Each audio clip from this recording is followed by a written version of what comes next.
प्यारे बच्चों नमस्कार। ज्ञान सिंधु कोचिंग क्लासेस के ऑनलाइन प्लेटफॉर्म पर आपका हार्दिक स्वागत है। देखिए, कक्षा 9 की जो वार्षिक परीक्षा है वो या तो फिर जनवरी में या फिर बोर्ड परीक्षा के बाद मार्च में होगी। तो उसी को ध्यान में रखते हुए आज यहाँ पर जो कक्षा 9 विषय गणित की वार्षिक परीक्षा 2026 का एक बहुत ही बेहतरीन मॉडल पेपर आपके सामने है। देखिए, थोड़ी सी जानकारी आपको पहले से दे दें, वैसे सब कुछ बताया जा चुका है। तो ये पेपर में आपका जो पूर्णांक है वो 70 नंबर का है। 3 घंटा 15 मिनट में पेपर को हल करना है। 15 मिनट आपको पेपर को पढ़ने के लिए दिए गए हैं, यानी कि पेपर को अच्छे ढंग से पढ़ना है। यानी कि आपको पेपर हल करते समय क्वेश्चन को बारी बारी से अच्छे ढंग से पढ़ना है, और जो क्वेश्चन आता है उसको पहले आप तैयार लिखेंगे, और जो क्वेश्चन थोड़ा सा कम आता है उसको बाद को लिखेंगे। ये सीक्वेंस बनाएंगे, ठीक है। और ये तो सबको पता भैया, आपका पेपर कितने खंडों में होता है? खंड 2 में होता है, खंड आ और खंड बा में। खंड आ जो होता है वो 20 नंबर के ऑब्जेक्टिव क्वेश्चन होते हैं, जिनका आंसर आपको ओएमआर सीट पे देना होता है, ठीक है। और कौन सा प्रश्न कितने नंबर का है ये सब प्रश्न के आगे लिखा होता है। तो अब बस शुरुआत करते हैं पहले प्रश्न से, और पहले क्वेश्चन का आंसर आपको कमेंट बॉक्स में पास करना है। क्या है? किन्हीं दो परिमेय संख्याओं का किन्हीं दो अपरिमेय संख्याओं का गुणनफल होता है। अपरिमेय संख्याओं का गुणनफल क्या होता है? सदैव एक अपरिमेय संख्या, सदैव एक परिमेय संख्या, सदैव एक पूर्णांक, कभी परिमेय संख्या और कभी एक अपरिमेय संख्या। तो इसका आंसर आपको कमेंट बॉक्स में देना है। क्या है जरा बताइए भैया, कि दो अपरिमेय संख्याओं का गुणनफल कैसा होता है? सदैव अपरिमेय संख्या, सदैव एक परिमेय संख्या, सदैव एक पूर्णांक, कभी परिमेय संख्या और कभी अपरिमेय संख्या। चलिए जरा इसको समझते हैं। ये तो आपको पता है कि जैसे √2 और √2, इसका गुणा करें तो कितना हो जा रहा? √2 और √2 का गुणा तो 2 हो गया। इन दोनों संख्याएं कैसी हैं? अपरिमेय संख्या है, ठीक है। जैसे एक और ले लें, जैसे यहां पर हमने ले लिया कितना, ये 3 और ये √5, ये भी नंबर कौन सा आया? √15, ठीक है। अब यहीं से देखो पता चल गया, यदि हम √3 और √5 का गुणा करें तो √15 निकल रहा है। √2 और √2 का गुणा कर रहे हैं तो 2 निकल रहा है। ये संख्या कौन है? ये परिमेय संख्या और ये है अपरिमेय संख्या। दोनों में किसका यूज किया गया है? दोनों में अपरिमेय संख्याओं का यूज किया गया है, ठीक है। तो फिर मिल गया आंसर आपका कौन सा? कमेंट बॉक्स में ऑप्शन नंबर डी दिखिए कौन बेटा। कभी परिमेय संख्या हो सकती है और कभी अपरिमेय संख्या हो सकती है। बस ये डिपेंड करेगा कि परिमेय संख्याएं हैं उनका गुणनफल क्या निकल रहा है, ठीक है। जैसे यहां पर देखिए एक और नंबर आपको बताते हैं। जैसे यहाँ पर ये 8 लिख लीजिए और ये √2 लिख लीजिए। आपका दिमाग चल सकता था कि सर इसमें दोनों संख्याएं सेम थी, √2 मैंने इसको बदल दिया, √8 लिख दिया और √2 ये भी अपरिमेय संख्या है। अब यदि इनका गुणा करें तो ये हो जाएगा 8 गुणा 2 यानी कि √16, और 16 का वर्गमूल निकल गया 4। तो ये कैसी संख्या होगी? परिमेय संख्या होगी। तो कभी परिमेय संख्या होगी, कभी अपरिमेय संख्या होगी। आइए क्वेश्चन नंबर सेकंड में देखते हैं। क्वेश्चन नंबर सेकंड देखिए, ये दिया हुआ है, इसको इतना कैंसिल समझिएगा। √10 और √15 का जो गुणा करेंगे तो इसका मान कितना आएगा?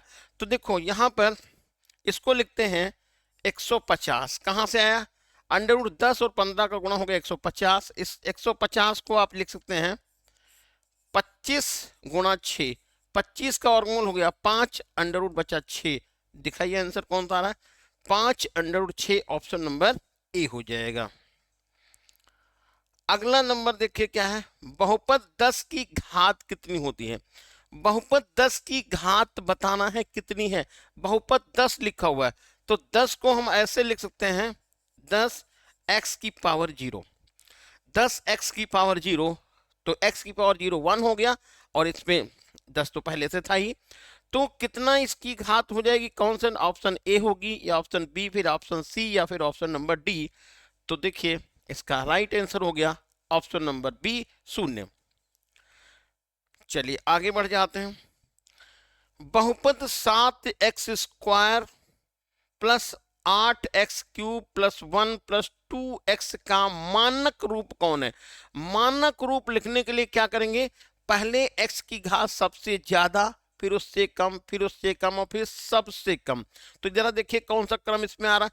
पहले वाले में कुछ नहीं बनना, इसमें 1 नंबर लिखिया, और इसमें देखिए ये 8 नंबर, देखिए ए sorry option number 4 8x⁻³ x⁻³ ज्यादा हो गई, फिर x⁻² कम, फिर 1, फिर 1। तो ये हमारा हो गया ऑप्शन नंबर डी यहां पर करेक्ट आंसर। चलिए आगे बढ़ जाते हैं। अगला क्वेश्चन दिया है, यदि px x² minus 2√2x plus 1 हो तो p ब्रैकेट में 2√2 किसके बराबर होगा, वो आपको बताना है। तो यहां पर लिख लीजिए कितना, x² माइनस 2√2 और x ये अलग है, x ये हो गया प्लस 1। अब हमको क्या करना है, यहां पर x की जगह पर मान डाल देना कितना, 2√2। तो 2√2 का स्क्वायर कर लीजिएगा, माइनस 2√2 लिखिएगा, और ये x की जगह पे 2√2 लिखिएगा और प्लस 1 हो जाएगा।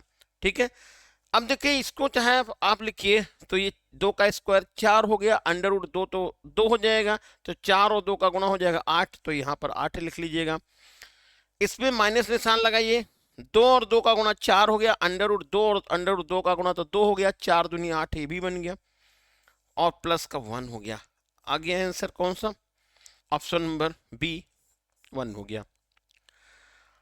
अगला नंबर क्वेश्चन 6 क्या कह रहा है, रैखिक समीकरण 2x माइनस वाई और इक्वल 7, ये इसके हल कौन है, का हल आपको बताना है। कहने अद्वितीय हल है, केवल 2 हल हैं, अनेक रूप से अनेक हल हैं, इसका कोई हल नहीं है। थोड़ा सा यहां पर देखिए प्रिंट में दिक्कत है, एक अद्वितीय हल है, के 2 हल हैं, के अपरिमित रूप से अनेक हल हैं, का कोई हल नहीं है। मतलब ऐसे चाहे लिख ले, का इस रैखिक समीकरण का एक अद्वितीय हल बताया, के 2 हल बताया, के अपरिमित रूप से अनेक हल बताया, और इसका कोई हल नहीं है, ये है आपको बताना। तो देखो इसमें x और y के मान हम बहुत से रख सकते हैं, मान 7 हो सकता है। कैसे रख देखिएगा, यहां पर x का मान हम लिख लेते हैं कितना, x का मान लिख देते हैं ये 5। यहां पर जैसे x का मान मैं लिख लूं 1, x का मान अपने हिसाब से लिख लेता हूं 1, तो ये आएगा 2 इंटू 1 हो गया, -5y ये 7 हो गया, तो -5y इज इक्वल टू 7, ये और 2 उधर चला गया जो, तो -5y इज इक्वल टू कितना हो जाएगा, ये 5 हो जाएगा। ठीक है, तो y का मान कितना आ जाएगा, -1 हो जाएगा, कितना -1, तो -1 आप डालिएगा तो ये 7 के बराबर हो जाएगा। इसी तरह से आप और मान कोई लिख सकते हैं, x y का कुछ भी x का मान लिख दीजिए, y का मान निकाल लीजिए, या y का मान लिख दीजिए, x का मान निकालिए। इस तरह से हम इसमें x और y के अनेक हल लिख सकते हैं, अनेक मान डाल सकते हैं। x के मान डालेंगे y का निकल जाएगा, चाहे जो मान x का डाल दीजिएगा, y का मान निकाल लीजिएगा, वही 2 इसके हल हो जाएंगे उस रूप में।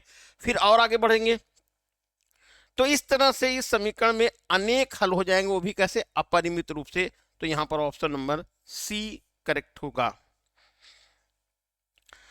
अगला देखिए क्या है, रैखिक समीकरण 2x प्लस 3y इक्वल 6 का आलेखन y अक्ष को किस बिंदु पर काटता है, y अक्ष को किस बिंदु पर काटता है। तो यहां पर क्या करिएगा, y अक्ष को किस बिंदु पर काटता है, y अक्ष को किस बिंदु पर काटता है ये आपको दिखाना। तो y अक्ष को जहां पर काटेगा वहां पर x 0 हो जाएगा, तो मैं यहाँ 2x लिख लेता हूं plus 3y is equal to 6।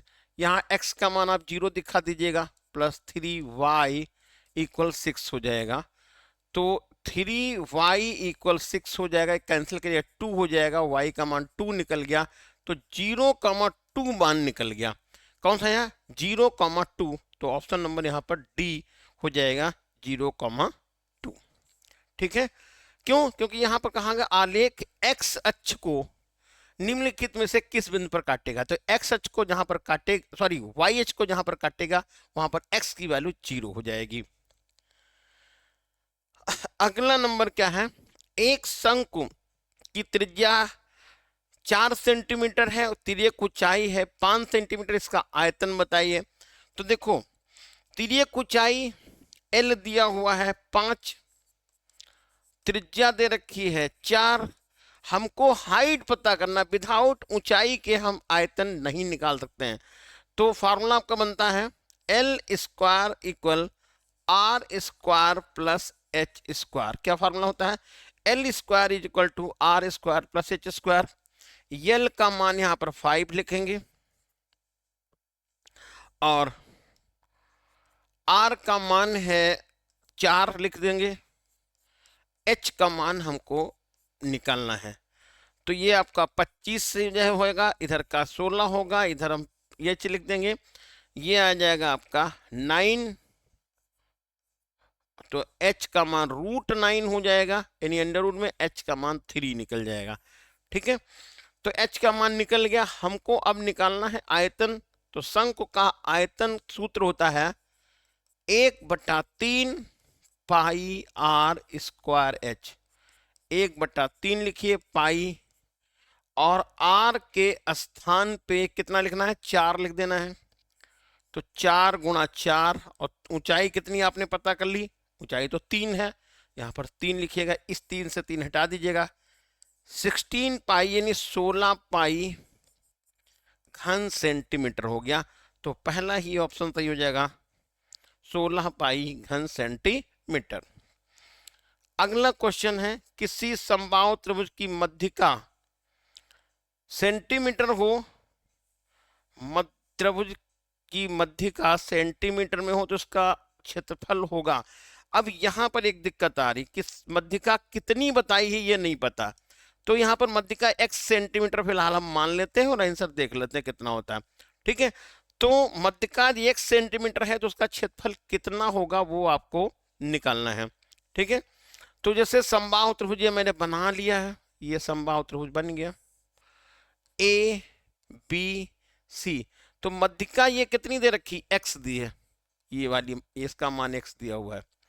हमको AB का मान यदि पता चल जाए तो भुजा मालूम हो जाएगी, क्षेत्रफल निकाल सकते हैं।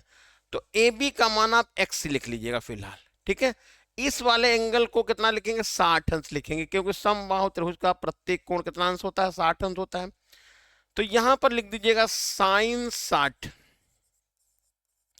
और लंब कितना लिख देंगे, यहां पर x लिखेंगे, और कर्ण कितना लिखेंगे, a लिखेंगे। sin 60 का मान होता है √3/2 x/a। तो a का मान हो जाएगा 2x/√3। कितना, 2x/√3। ये सूत्र, मतलब भुजा मालूम हो गई। अब समबाहु त्रिभुज के क्षेत्रफल का सूत्र क्या होता है, a²√3/4। क्या फॉर्मूला बनता है, a²√3/4। a स्क्वायर की जगह पर आप लिख देंगे तो कितना आएगा, 4x², ये बन गया, रूट हट गया, a², √3 यहां लिख जाइएगा, /4 ये लिख दीजिएगा, 4 से 4 कैंसिल कर दीजिएगा, तो x²√3/3। आंसर मिलाइए, कुछ मिल रहा है क्या। तो ऐसा कोई आंसर तो नहीं दिख रहा, लेकिन एक यहां पर ये दिया है √3, यदि नीचे आ जाए तो हमारा आंसर सी मैच कर सकता है। तो मैं इसको थोड़ा आगे बढ़ा लेता हूं, और क्या दिक्कत है। x² को √3 लिखा नहीं दीजिएगा, और 3 को लिख देंगे √3, और √3 2 बार। अब हटा दीजिए इसको, तो हमारा आंसर क्या मिल गया, इस x²/√3 कितना हो गया, x² √3, और हो गया आपका आंसर कौन सा, ऑप्शन नंबर सी। तो यहाँ पर मध्यिका कितनी है, मध्यिका आप x मान लेंगे, मध्यिका x सेंटीमीटर है। अगला देखिए क्या है, इन्होंने कहा निम्नलिखित में से कौन त्रिभुजों की सर्वांग क्षमता की कसौटी नहीं है, कौन सी कसौटी नहीं, ये आपको बताना है कि सर्वांगसम त्रिभुज के लिए कौन सी कसौटी यहां पर नहीं है, ये आपको यहां बताना है। तो बताइए क्या भैया आंसर आएगा इसका। Side angle side, SAS, side angle side सर्वांग समता की कसौटी है। ASA एंगल यानी कोण भुजा कोण, ये भी सर्वांग समता की कसौटी है। और SSS भुजा भुजा कोण, ये सर्वांग समता की कसौटी नहीं है। ठीक है, तो यहां पर जो करेक्ट आंसर आ जाएगा ऑप्शन नंबर सी होगा। और याद रखना ये क्वेश्चन बहुत इंपॉर्टेंट है, अक्सर ही पूछा जाता है कि सर्वांग क्षमता की कसौटी कौन नहीं है, तो SSA सर्वांग क्षमता की कसौटी नहीं है। चलिए आगे बढ़ते हैं। ये कहने दिए गए चित्र में संगत सर्वांग क्षमता नियम लिखना है। तो ये भुजा इस भुजा के बराबर, ये कोण इस लाइन के बराबर, और ये आमने सामने के कोण बराबर है, ये सर्वांगसम है। तो सर्वांगसमता की कसौटी मतलब सर्वांगसम है, तो कौन से इसमें कंडीशन, ए ऑप्शन या बी ऑप्शन या सी या डी में से कौन सी यहाँ पर सर्वांगसमता के शर्त को पूरा करता है, सर्वांगसम कौन से त्रिभुज के साइड्स हैं। तो देखिए यहां पर इसके देखिए, यदि हम बात करें OAB, तो यहां जो कोण दिख रहा, देखो ये वाला कोण इस कोण के बराबर है और ये वाला कोण इस कोण के बराबर है। ठीक है, तो ए कोण के सामने की भुजा कौन आएगी, OB, ये बराबर है, और इसके सामने की भुजा कौन सी, OD बराबर है। ठीक है, तो यहां पर क्या यानी ये जो ए होगा वो किसके समान होगा, ए बिंदु सी पे जाएगा, ए बिंदु सी पे और बी बिंदु डी पर। ए बिंदु कहां पर, सी पर, और बी बिंदु डी पर। तो देखो यहां पर देखिए ओ, यहां पर ओ बता रहे हैं, तो ओ तो दोनों में तो है ही नहीं। ठीक है, फिर ए बिंदु यहां डी पर बता रहे हैं, ये भी गलत हो गया। तो यहां पर ऑप्शन नंबर डी करेक्ट हो जाएगा। कौन सा, एक बिंदु सी पर, ए बिंदु सी पर, बी बिंदु डी पर, और ओ बिंदु ओ पर। ठीक है, तो ए सी और ओ कहाँ गया, ओ हो गया डी पर। तो ये हमारा ऑप्शन नंबर कौन सा सही हो जाएगा, ऑप्शन नंबर 4 सही हो जाएगा। AOB और COD ये सर्वांगसम है। तो चलिए अगला क्वेश्चन देखते हैं क्या। आंकड़ों का आलेखी निरूपण किया जा सकता है, आलेखन निरूपण किसका करते हैं। ऑप्शन दिया है दंड आलेख से, आयत चित्र से, बारंबारता बहुभुज से, इनमें से सभी का। तो यहां पर आलेखी निरूपण किया जा सकता है दंड आलेख का, आयत चित्र का, बारंबारता बहुभुज से, और इनमें से सी यानी ऑप्शन नंबर डी सही हो जाएगा। क्वेश्चन नंबर 13 देखिए दिया हुआ है, यहां पर एक वृत्त बना हुआ है जिसकी त्रिज्या है 5 सेंटीमीटर, केंद्र से 4 सेंटीमीटर दूरी पर एक जीवा बनी हुई है। जीवा की लंबाई कितनी है वो आपको निकालना है। तो देखो ये यहाँ पर अब देखिए तो ये कोण 90 अंश हो जाएगा, ये 5 है, ये 4 है, तो AC का मान सीधे 3 बोल देंगे। क्यों, क्योंकि 5 है यहाँ पर कर्ण, लंब मान ले तो यहाँ हो जाएगा 4 और आधार हो जाएगी फिर 3, और 3 का गुणा करिए तो कितना हो जाएगा 2 से 6। क्यों, क्योंकि AC का दूना होगा AB, यही आपको निकालना था। तो 2 गुणा 3 यानी कि 6 सेंटीमीटर जो AB की लंबाई हो जाएगी, ऑप्शन नंबर डी। चलिए आगे बढ़ जाते हैं। क्वेश्चन नंबर 14 क्या है, चित्र में वृत्त के केंद्र O से जीवा AB पर लंब खींचा गया है, AC, BC का मान कितना होगा। AC यहां पर बताया AC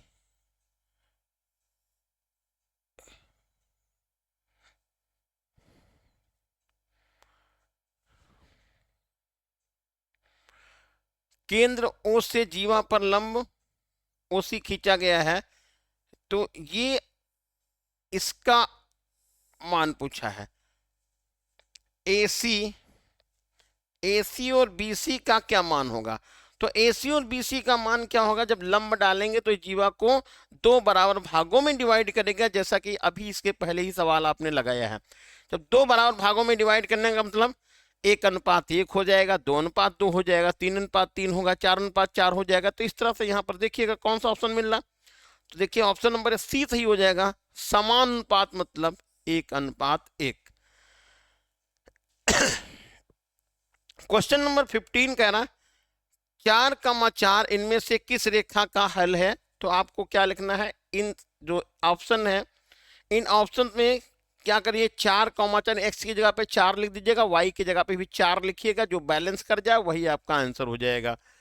तो यहां जरा इसमें मान डाल दीजिएगा, तो 8 हो जाएगा, और 8 और ये 4×3=12 गलत हो गया, नहीं आएगा।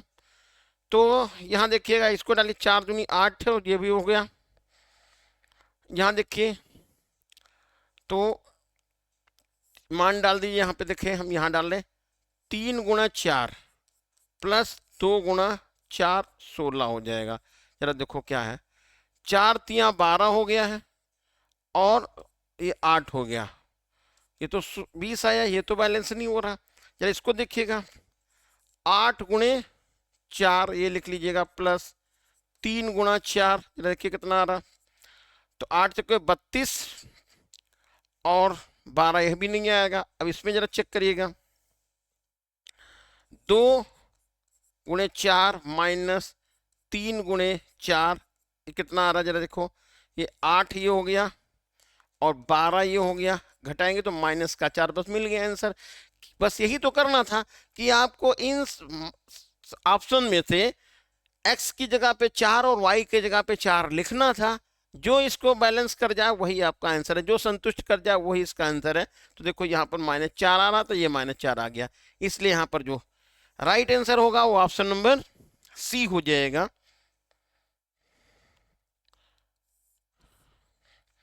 अगला क्वेश्चन है, एक समकोण त्रिभुज का परिमाप 60 सेंटीमीटर, कर्ण 26 है, तो अन्य दो भुजाएं बताइए। तो परिमाप दिया, परिमाप में समकोण त्रिभुज की तीनों भुजाओं का जोड़ कितना है, 60 है। अब 26 उसमें से घटा दीजिएगा, तो 60 यानी कि 60 में से मैंने 26 को माइनस कर दिया है। 26 को माइनस किया तो यहाँ पर 10 में से 6 जाएगा 4, और यहाँ पर 5 34 आ गया, ठीक है, 34। अब 34 जो है किसका जोड़ हो रहा है, तो देखिए ये 24 10 34 हो गया, और 20 10 30 4 34 हो गया, और 25 9, तो यहां पर देखिए 25 सेंटीमीटर 10 सेंटीमीटर, 24 और 10 34 हो गया, और 20 10 30 4 34 से यहाँ पर ऑप्शन नंबर ए और ऑप्शन बी दोनों सही हैं। ठीक है, बात समझ में आई कि नहीं है? त्रिभुज का परिमाप कितना है, 60 है, ठीक, इसकी लंबाई कितनी है, 26 है, तो आपको भुजाओं का मान कितना है वो बताना था। तो 60 में से आपने क्या किया, 26 घटा दिया, 10 में से 6 जाएगा, 4 बचेगा, यहाँ पर 5 5 में से जो 3, दो भुजाओं का जोड़ कितना होना, 34 होना चाहिए।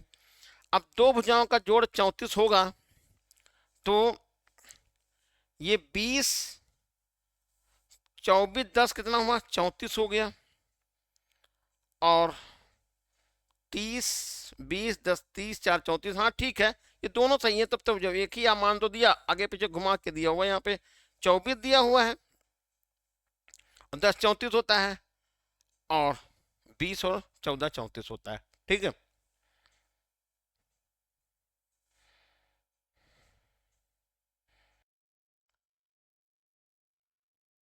हाँ देखिए, यहाँ पर एक भाई बहुत मिस्टेक हो रही थी, कौन सी जरा समझिएगा। ये सबका जोड़ तो 34 आ रहा था, तो मैंने ध्यान ही नहीं दिया। 25 और 9 34 हो गया, 26 8 34 हो गया, तब तो ये तो मेरा नियम फेल हो गया। अब जब नियम फेल हो गया तो दूसरा नियम लगाएंगे।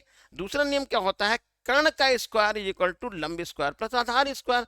तो ये तो हमको पता चल गया, ये कर्ण 26 है, तो 26 आप यहाँ लिख दीजिएगा, 26 ये, ठीक है। 26 का स्क्वायर करिएगा तो 26 का स्क्वायर कितना आएगा, 26 का स्क्वायर बना 6 7 36 के 6 हासिल मिले 3 6 दूनी 12 3 15 हो गया है, और ये 2 हो गया है, और ये आएगा 5, ये 52 हो गया, यहाँ पर 6 और ये 7 676 आ गया।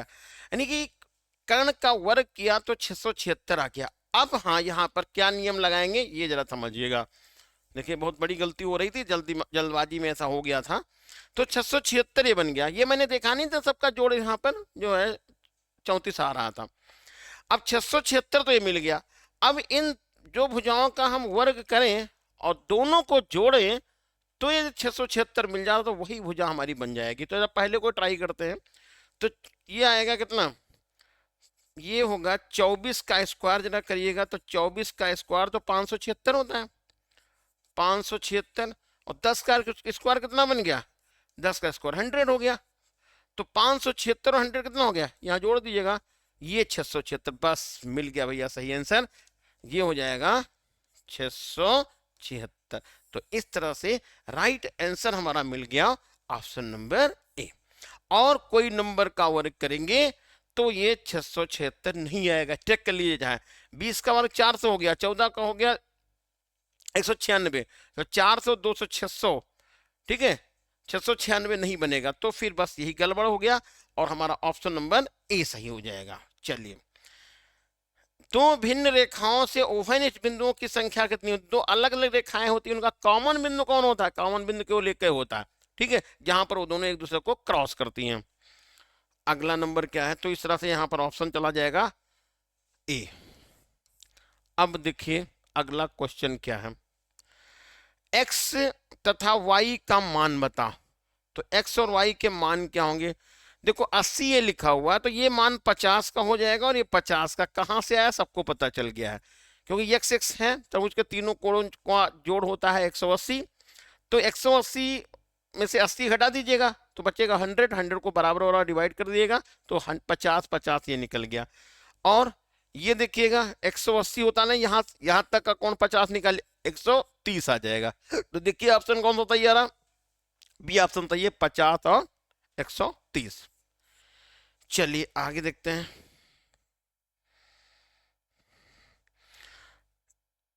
ये है प्रत्येक परिमेय संख्या क्या होती है, एक प्राकृत संख्या, एक पूर्णांक, एक पूर्ण संख्या और एक वास्तविक संख्या। तो प्रत्येक परिमेय जो संख्या होती है वो क्या होती है, जरा आंसर आप कमेंट बॉक्स में पास करिएगा। तो बताइए आंसर कौन सा बताइएगा, प्रत्येक परिमेय संख्या कौन होती है, ऑप्शन ए या ऑप्शन बी, फिर ऑप्शन सी या ऑप्शन डी। तो प्रत्येक परिमेय संख्या होती है एक वास्तविक संख्या, ऑप्शन नंबर सी। अब आ जाते हैं 20 नंबर क्वेश्चन में, निम्नलिखित में से कौन सा बहुपद नहीं है। तो कौन सा बहुपद नहीं है, पहला ऑप्शन, दूसरा और तीसरा और चौथा ऑप्शन। तो बहुपद कौन सा नहीं है, तो इसमें देखिएगा जो दो पद यहां पर सी ऑप्शन में देखिएगा पावर कितनी है 1/2, और 1/2 पावर है x की, तो बहुपद नहीं होगा, याद रखना, पावर बटे में होना ही नहीं चाहिए। ऑप्शन नंबर सी यहां पर करेक्ट हो जाएगा। अब आते हैं वर्णात्मक प्रश्न में, और लिखा है समीकरण 2x + y = 7 के 4 हल लिखिए। तो बस क्या करना है आपको, इसमें x का मान अपनी मर्जी का कोई लिख दीजिए, 0 भी लिख सकते हैं, y का मान निकाल लीजिएगा। जैसे मैं लगा के देख लेते हैं, x का मान मैंने 0 लिख दिया है, तो ये हो जाएगा 2 × 0 + y = 7, तो y = हो जाएगा 7, और ये हमारा आंसर हल कौन हो गया, 0,7 एक हल हो गया। अब हमको निकालना है दूसरा हल क्या होगा, तो यहां पर हम x की जगह पर 1 लिख देते हैं, तो ये हो जाएगा कितना 2 × 1 + y, और ये हो जाएगा 7, तो y = 7 - 2, ये आ गया कितना 5, तो हल आपको निकल गया कौन सा 1,5। तो इस तरह से इसमें हम अलग अलग हल निकाल सकते हैं। अगला क्वेश्चन है x का मान इसमें बताना था, तो बहुत ही आसान क्वेश्चन है। देखिए आप क्या करिएगा, इन दोनों को ऐड करिएगा, 2x प्लस 3x मिलके 180 लिखिएगा। ये कितना हो जाएगा 5x इज इक्वल टू 180 हो जाएगा। काट दीजिएगा, 5 3 15, 5 6 30, x का मान हो गया 36। अब गुणा करिएगा, यहाँ पर पहला मान निकल जाएगा 3 गुणा 36, ये होगा 108, और 2x यानी कि मान कितना निकलेगा 2 गुणा 36 72। एक मान आपको मालूम है, एक कौन पता चल गया 108 और दूसरा मान पता चल गया 72।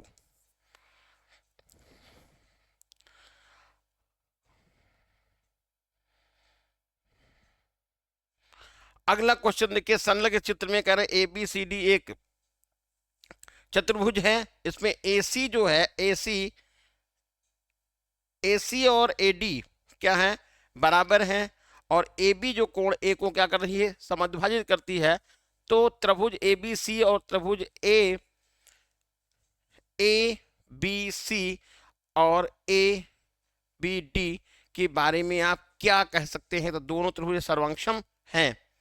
अगला देखिए क्या है, किसी वृत्त की 12 सेंटीमीटर लंबी जीवा उसके केंद्र से 8 सेंटीमीटर की दूरी पर है, वृत्त की त्रिज्या बताइए। ऐसा सवाल अभी आपने लगाया है। देखो ऑप्शन वाले क्वेश्चन में ये बनाइए वृत्त, और ये बन गई, ये हो गया वृत्त, और ये बन गई जीवा, ये है केंद्र। जीवा वृत्त की 12 सेंटीमीटर जीवा, तो आप 12 यहां लिखिएगा। AB का मान कितना है बेटा 12 सेंटीमीटर।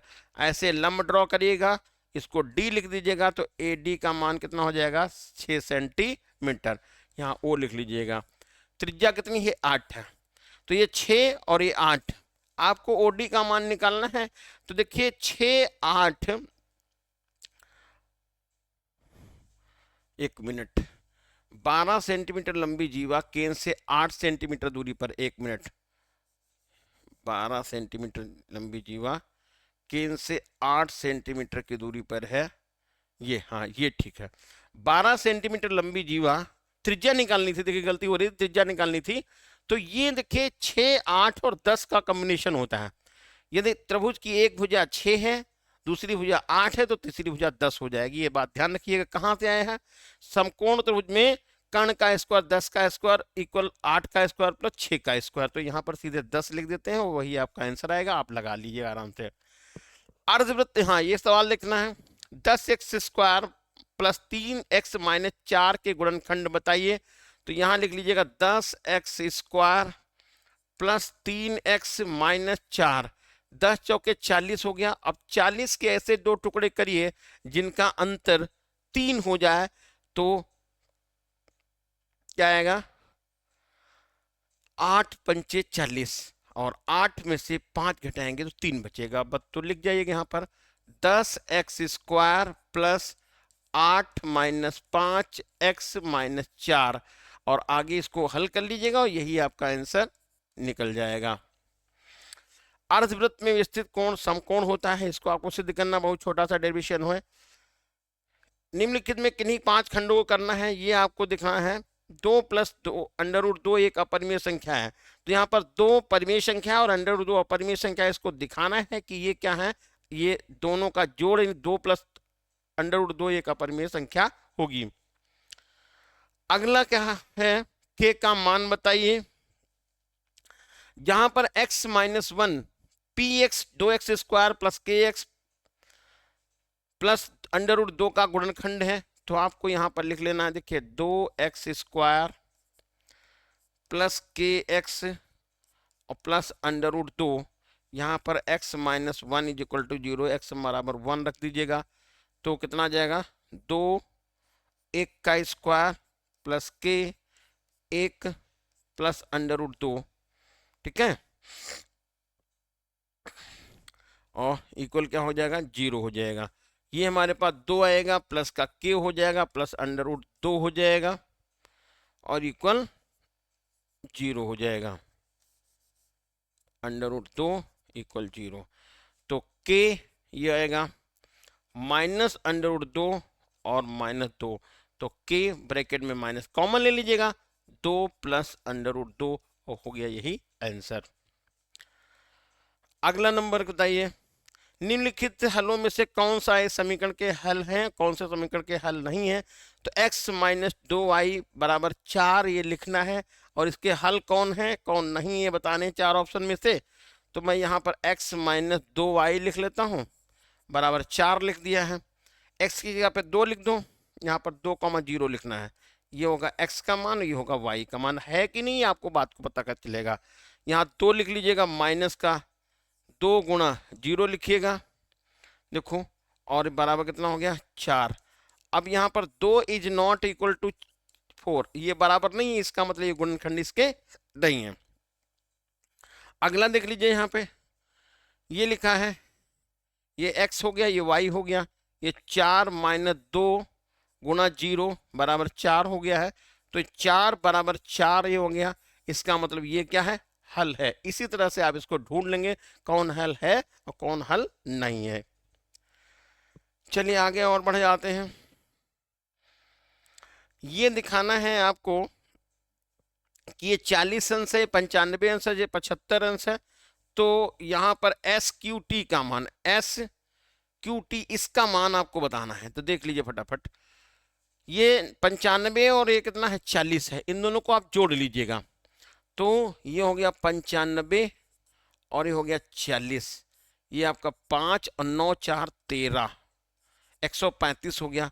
हमको इसका मान पता करना है, तो 180 में से 135 आप माइनस करिएगा। यहाँ पर 10, 10 में से 5 जाएगा 5, यहाँ पर बचेगा 7, 7 में से 3 जाएगा 4, ये हो गया कितना 45 अंश। ठीक है, तो 45 अंश ये आपको पता चल गया। ठीक है, अब ये 45 है, तो हमारा ये वाला कोण भी कितना बन जाएगा 45 हो जाएगा। अब 45 और 75 जोड़ लीजिएगा, जितना आ जाए 180 में से माइनस कर दीजिएगा। तो ये 45 यहाँ पर लिख लीजिएगा और 75 ऐसे लिखे, दोनों को ऐड करो तो 5 5 10 7 4 11 12 120 बन गया। अब कितने से आएगा कोण 60 अंश आ जाएगा। आराम से इसको लिख दीजिएगा, कोई दिक्कत नहीं आएगी।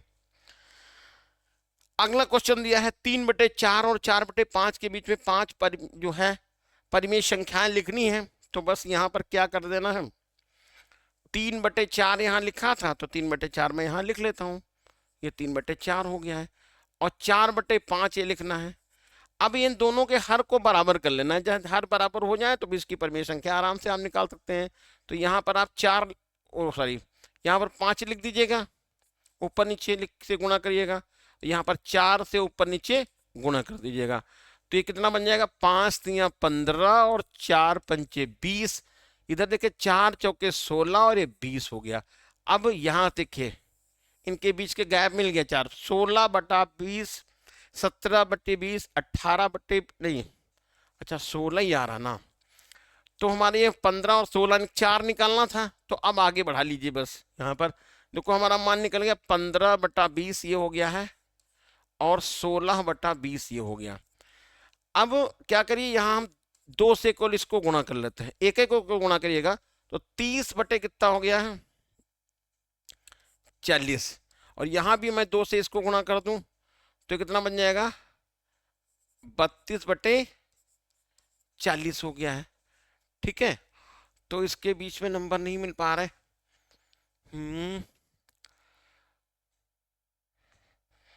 15/1 मिनट जरा देखिए, तो फिर से देख लेता हूँ।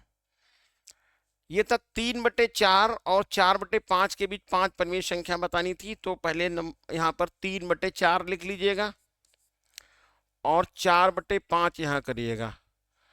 तो गुणा कर लेंगे, यहाँ पर हम गुणा करेंगे, ये 5 से ऊपर नीचे गुणा कर लिया है, इधर गुणा कर लिया है 4 से, तो ये हो गया 15 और बटे कितना आ गया है 20 ये आ गया, और इधर 16/20 हो गया है। ठीक है, अब यदि यहाँ पर हम गुणा कर लेते हैं, कितनी 4 संख्या 5 निकालनी थी। अब 5 संख्याएं निकालनी, तो आप एक बढ़ा लीजिए 6 से गुणा कर लीजिएगा दोनों को, तो यहां पर लिख देते हैं 15/20 गुणा 6 गुणा 6, कॉमा लगाइए 16/20 गुणा 6 गुणा 6, 15 छक्का 90 बन गया, और 6 दूनी 12 120 हो गया है, और 16 छक्के 96 हो गया, और ये हो गया कितना 20 छक्का 120। अब जरा चेक कर लीजिए, देखिए और भी तरीका है, वैसे भी बता देंगे। तो यहाँ पर 96/120 हो गया, और एक आया है 90/120। अब बीच में गैप आपको मिल गया, तो हम यहाँ लिख सकते हैं कौन सा 91/20 120, 92/120, 93/120, 94/120, 95/120। ये 1 2 3 4 और 5 संख्याएं आपको यहां से मालूम हो गई। ठीक है, तो देखिए क्या किया है, सबसे पहले मैंने इन दोनों के हर बराबर कर लिए थे, और हर बराबर करने के बाद 5 परिमेय संख्याएं निकालनी थी, तो एक इसमें हमने जोड़ लिया, दोनों संख्याओं को 5 6 से मैंने गुणा कर दिया, और आगे यहां पर संख्याएं पता कर ली।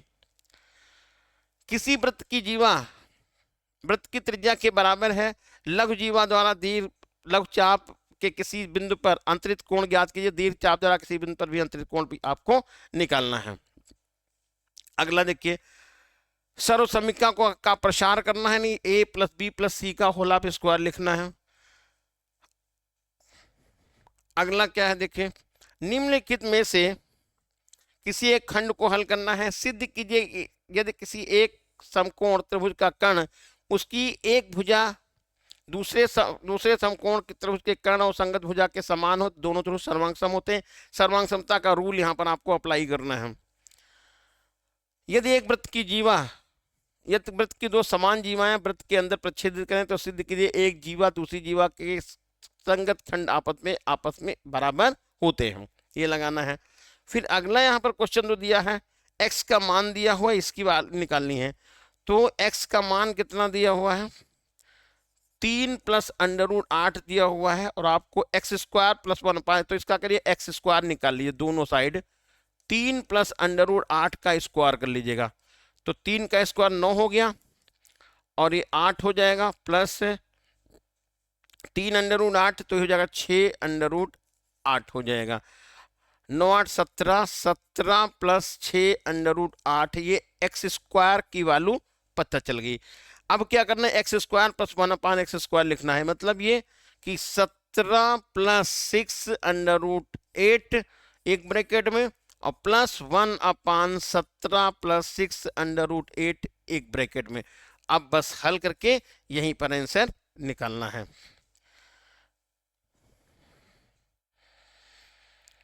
एक वृत्त की दो समांतर जीवाओं की लंबाई है 6 सेंटीमीटर और 8 सेंटीमीटर। ये छोटी जीवा केंद्र से 4 सेंटीमीटर की दूरी पर है, तो दूसरी जीवा केंद्र से कितनी दूरी पर हो आपको निकालना है। देखिए वृत्त की दो समांतर जीवाएं, वृत्त में देखिए ये दोनों जीवाएं बना रखी हैं। एक ये वृत्त हो गया, एक जीवा ये बनाई, ये केंद्र हो गया, एक जीवा ये बना ली। एक जीवा की लंबाई 6 है, एक 8 है, तो इसको AB को 8 लिख लिया। AB कितनी है, 8 है। AB कितना है, 8 सेंटीमीटर, और ये कितना है, 6 सेंटीमीटर। 6 सेंटीमीटर। केंद्र से क्या बता रहे हैं, ये छोटी जीवा केंद्र से कितनी दूरी पर है, 4 सेंटीमीटर की दूरी पर। तो ये यहाँ पर ये 4 बता दिया है, तो ये त्रिज्या निकाल लीजिए आप। तो ये देखो यहाँ पर इसको हम ऐसे लिख लें, इस रूप में। ठीक है, ये केंद्र हो गया। अब क्या करिए, इसको OD लिख लें, इसको COD मान लिया है। OD का मान 4 हो गया, और CD की वैल्यू देखें तो 3 हो जाएगा, तो CD का मान यहां पर मैंने 3 लिख लिया है। ठीक है, और OD का मान 4 लिखा हुआ, OD का मान 4 लिखा हुआ है। अब यदि हम त्रिज्या की बात करें, OC का मान, तो आप सब लोग बता देंगे 5 हो जाएगा। OC कितना, 5, क्योंकि कर्ण का स्क्वायर बराबर लंब स्क्वायर प्लस 5 आधार स्क्वायर। अब ये हो गई 5, तो यहां भी ये 5 हो गया, और ये यहां पर E मानिएगा, तो EB लिखिएगा, यानी यहां से यहां तक की दूरी कितनी, 4 हो जाएगी। EB या BE लिख लो, ये 4 हो जाएगा। और ये OB कितना, ये 5 हो गया। ठीक है, अब ओ ई पता करना है कि नहीं, कि हमको यहाँ पर ओ ई पता करना है, ओ ई। तो क्या फार्मूला लगेगा, वही कर्ण स्क्वायर इक्वल लंब स्क्वायर प्लस आधार स्क्वायर, 5 का स्क्वायर बनेगा। देखो यहां लिख देते हैं 5 का स्क्वायर, ये बन गया बराबर, यहां पर हो जाएगा 4 का square plus O E square, 4 का square plus O E square, ओ ई स्क्वायर, ठीक है। और आंसर आप यहां से 4 5 3, ठीक है। तो बस हो गया। यहाँ पर देखिए बेटा, ये 5 था, ये 4 था, तो 3 ऐसे निकल गए, कोई दिक्कत नहीं थी। तो हमको यहाँ से ये दूरी मालूम होगी कितनी, ये 4 है और यहाँ पर ये दूरी 3 थी, तो हमको यहाँ कर्ण कितनी पता चल गई, 5 पता चल गई। अब कर्ण का मान 5 हो गया, यहाँ पर आधार की बात करें तो आधार 4 हो जाएगा, तो लंब कितनी हो जाएगी, 3 हो जाएगी। इसी से बिल्कुल आराम से लगाइएगा आंसर, आपको यहीं से ओ ई का मान कितना मिलेगा, 3, और ओ ई का मान ही आपको यहाँ से निकालना था। ओ ई का मान 3 सेंटीमीटर, केंद्र से दूरी बतानी थी। तो ये था फिर आज का सेशन। कैसा लगा जरूर कमेंट करके बताइएगा। मिलते हैं नेक्स्ट सेशन में आपको बहुत अच्छे एक मॉडल पेपर के साथ। तब तक के लिए भी खुश रहिए, मस्त रहिए।